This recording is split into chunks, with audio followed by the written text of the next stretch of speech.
मध्ये. आज आम्ही आलो जळगावमध्ये आणि माझ्यासोबत आहेत master engineer Harsh Nyati.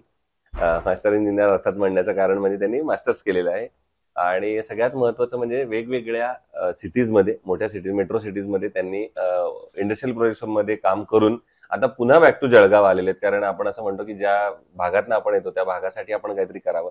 Engineer हा देश उभारणीचं काम करत असतो, पण मला असं वाटतं एखादा तरुण इंजिनियर असतो तो त्याच्यात अजून काहीतरी डेव्हलपमेंट करत असतो, पुढची टेक्नॉलॉजी आणत असतो आणि तरुणांच्या हातात हा सगळा देश आहे असं आपण जेव्हा म्हणतो तेव्हा त्यातलेच एक तरुण माझ्या शेजारी बसलेले आहेत की जे काही वेगळी स्वप्न बघतात, वेगळं काहीतरी करण्याचा प्रयत्न करतात. तर त्यांच्याशी त्यांच्या अनुभवाबद्दल, एकंदर प्रवासाबद्दल आपण गप्पा मारणार आहोत.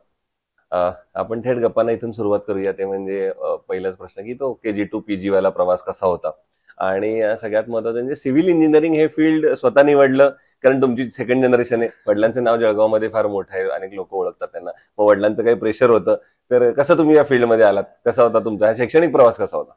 स्कूल टाइम तर माझी RR विद्यालय मधून झाली होती. ती स्कूल ऍक्च्युली थोडी नियर आहे आम्हाला, कारण की तिथे फॅमिली बॅकग्राऊंड आहे त्या स्कूलमध्ये आमचा. त्यामुळे स्कूल लाईफ तर एकदम स्मूथली पास झाली. त्यानंतर कॉलेज लाईफला होतो, तर स्कूल जेव्हा 10th मध्ये होतो त्यावेळेसच वडिलांचा प्रेशर होता की तू कॉम्प्युटर फील्डमध्ये जा, CSIT कर आणि AC ऑफिस मध्ये बसून ते जॉब कर. त्यात 2 दिवस सुट्टी असते, सॅटर्डे संडे, तर रिलॅक्स राहा.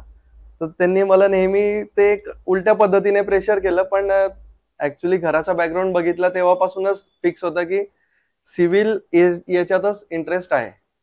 आणि जेव्हा कॉलेजला गेलो तेव्हा सिव्हिल नंतर काय करू शकतो अजून ऍडव्हान्स, कारण की जे कन्स्ट्रक्शन सुरू आहे ते तर सुरूच आहे, पण त्याला काहीतरी आपण ऍडव्हान्स काय मी करू शकतो फॉर पर्सनल डेव्हलपमेंट म्हणा किंवा त्या गोष्टींसाठी. तर मी त्यात म्हणजे जे सब्जेक्ट्स होते सिव्हिलला त्यावेळेस स्ट्रक्चरल सब्जेक्टमध्ये आमचा म्हणजे माझा थोडा कल जास्त होता. त्यामुळे मग मी ते मास्टरसाठी स्ट्रक्चरल इंजिनिअरिंग ही ब्रांच चूज केली. इवन मी डिग्री नंतर 1 वर्ष गॅप पण घेतला.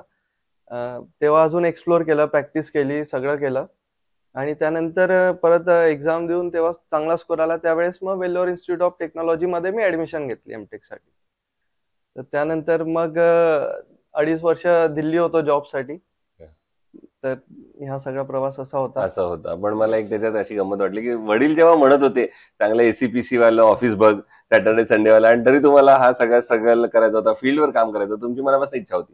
हो, ऍक्च्युली काय की जॉब करणे ही मेंटॅलिटी माझं जे अपब्रिंगिंग झालं त्यातच नव्हती.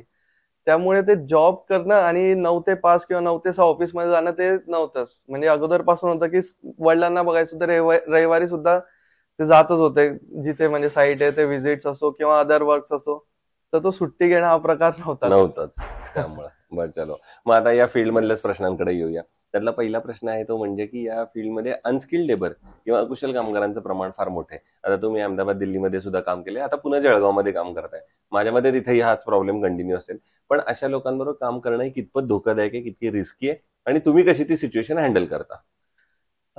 ऍक्च्युली म्हणजे मी आता वर्किंग जसं करतोय, माझं स्ट्रक्चरल कन्सल्टन्सी जे वर्किंग सुरू आहे त्यात बऱ्याचदा असं होतं की जे ओनर्स असतात ते साईट इंजिनियर म्हणून कोणाला अपॉइंट करत नाही, डायरेक्ट ठेकेदार किंवा त्या याच्यावरच ते विश्वास ठेवून ते कामाला सुरू करतात.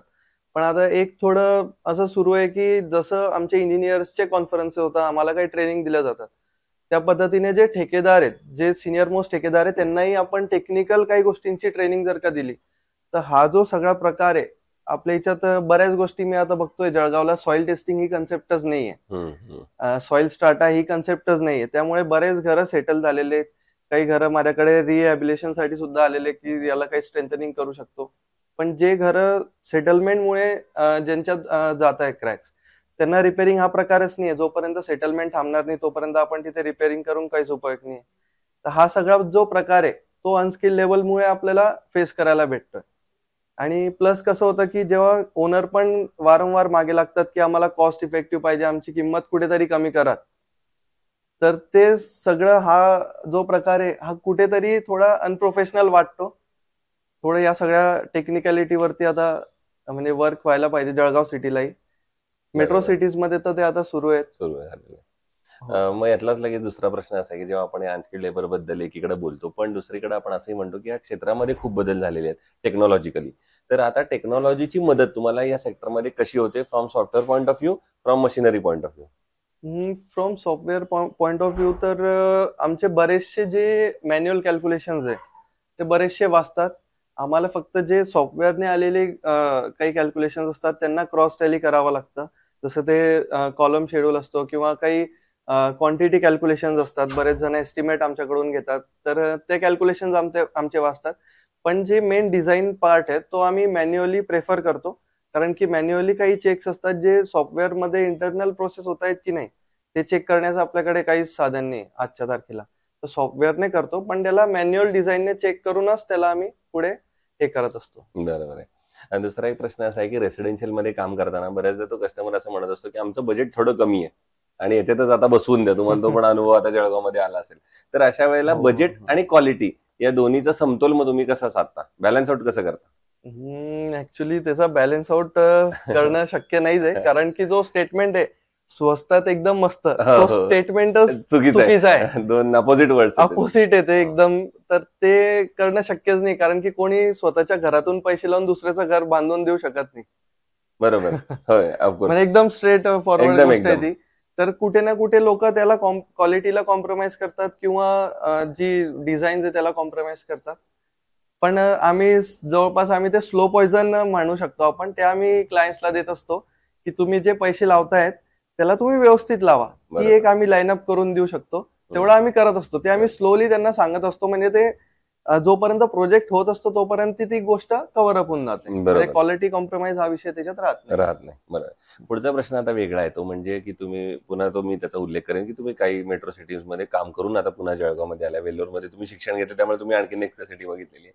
तर जळगावचा जर सर्वांगीण विकास आपल्याला करायचा असेल तर एक इंजिनियर म्हणून तुम्हाला काय वाटतं, येणाऱ्या 15-20 वर्षामध्ये, 25 वर्षामध्ये जर आपल्याला जळगावला सुद्धा आता टायर 4 मधनं टायर 3 to 1 मध्ये आणायचं असेल तर कुठल्या सेक्टरवर आता काम करण्याची गरज आहे? आपल्याला सर इंडस्ट्रीयल सेक्टर आणणं फार गरजेचं आहे Okay. जळगावात. हं. जेणेकरून काय की जॉब ऑपॉर्च्युनिटी जी आहे ती मोठ्या स्केलवरती जेव्हा क्रिएट होईल तेव्हाच बाहेर जे जात आहेत लोक मेट्रो सिटीमध्ये ते बॅक टू आपल्या सिटीत यायला प्रेफर करतील, कारण की आजच्या तारखेला कोणालाही मेट्रो सिटीची ट्रॅफिक आवडत नाहीये. बरोबर. त्याला सगळेजण बोर झालेले आहेत. हम्म. तर आपल्या इकडची एक लाईफस्टाईल चांगली आहे मेट्रो सिटीपेक्षा, पण जॉब ऑपॉर्च्युनिटी नसल्यामुळे मग तो युथ बाहेरच जातोय, कारण की त्याला काही पर्याय नाहीये.